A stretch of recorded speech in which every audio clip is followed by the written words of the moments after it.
പിതാവിനും പുത്രനും പരിശുദ്ധ റൂഹായിക്കും സ്തുതി, ആദി മുതൽ എന്നേക്കും തന്നെ. ആമേൻ. ഇന്ന് ഓഗസ്റ്റ് മാസം 23-ാം തീയതി ശനിയാഴ്ച. വിശുദ്ധ ലൂക്കോസിൻ്റെ സുവിശേഷം 11-ാം അധ്യായം 4-ാമത്തെ വാക്യം. ഞങ്ങളുടെ പാപങ്ങളെ ഞങ്ങളോട് ക്ഷമിക്കണമേ, ഞങ്ങൾക്ക് കടംപെട്ടിരിക്കുന്ന ഏവനോടും ഞങ്ങൾ ക്ഷമിക്കുന്നു, ഞങ്ങളെ പരീക്ഷയിൽ കടത്തരുതേ, ദുഷ്ടനിൽ നിന്ന് ഞങ്ങളെ വിടുവിക്കണമേ. യേശുവിൻ്റെ പരസ്യ ശുശ്രൂഷയുടെ അവസരത്തിൽ ശിഷ്യരുടെ യാചനയനുസരിച്ച് യേശു അവരെ പ്രാർത്ഥിപ്പാൻ പഠിപ്പിക്കുന്നു. അതിലെ ഒരു വാക്യമാണിത്. ഇത് കടങ്ങളുടെ മോചനവും ദുഷ്ടനിൽ നിന്നുള്ളതായ വിടുതലും നടത്തണമേ എന്ന യാചനയാണ്. ഈ വചനം നമ്മുടെ ജീവിതത്തിൻ്റെ യാഥാർത്ഥ്യങ്ങളിലേക്ക് നമ്മെ വഴി നടത്തുകയാണ്.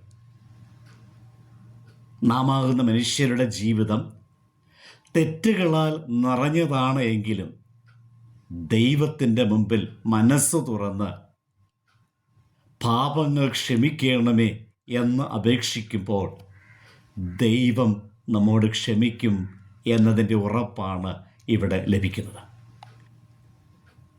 അത് യാഥാർത്ഥ്യമാക്കാൻ നാം മറ്റുള്ളവരോട് ക്ഷമിക്കുന്നവരായി തീരേണ്ടതുണ്ട്.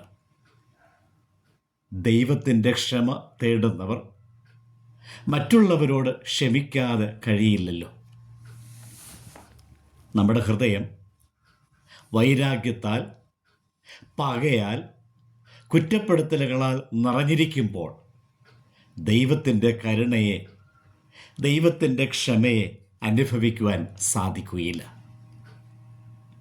മറ്റുള്ളവരോട് നാം ക്ഷമിച്ച് ദൈവസന്നിധിയിൽ ജീവിക്കണം. ക്ഷമയാണ് നമ്മുടെ ഹൃദയത്തെ ശുദ്ധമാക്കുന്ന വഴി. നമ്മുടെ പ്രാർത്ഥനകളെ അത് ശക്തമാക്കുന്നു. ഇത് ഉൾക്കൊണ്ടുകൊണ്ട് ജീവിതത്തെ ക്രമീകരിക്കുക. മറ്റുള്ളവരോട് ക്ഷമിച്ച് അനുതാപത്തോടെ ദൈവസന്നിധിയിൽ തെറ്റുകളെ ഏറ്റുപറഞ്ഞ് വിശുദ്ധ കുമ്പസാരം നടത്തുമ്പോൾ ദൈവം നമ്മോട് ക്ഷമിക്കും. നമ്മുടെ ജീവിതം അത് അനിശ്ചിതത്വം നിറഞ്ഞതാണ്. അതുകൊണ്ട് നാം പാപക്ഷമ ലഭിച്ച് ജീവിക്കേണ്ടവരാണ്. അനുദിനം ശുദ്ധീകരിക്കപ്പെട്ട് ജീവിക്കുന്ന വിശ്വാസികളായി തീരുവാൻ നമുക്ക് ശ്രമിക്കാം.